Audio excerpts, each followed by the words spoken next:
Hello, my name is John DePiero. I'm a volunteer at the Cold War Museum at Vint Hill Station in Warrenton, Virginia.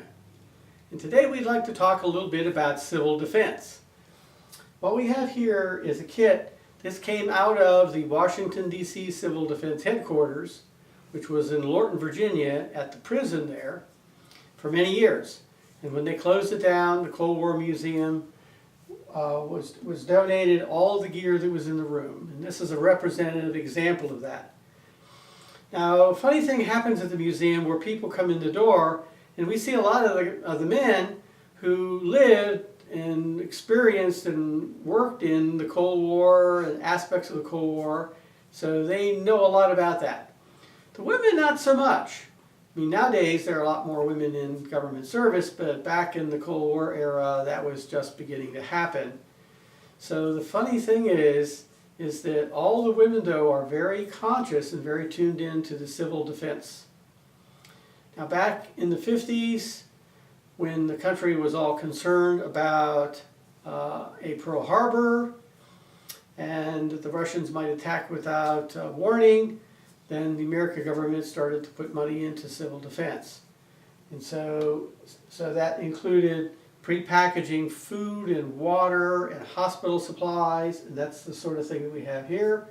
We also had radiological equipment, and they had a lot of fallout shelters around, and so everybody remembers seeing these orange, yellow, and black signs.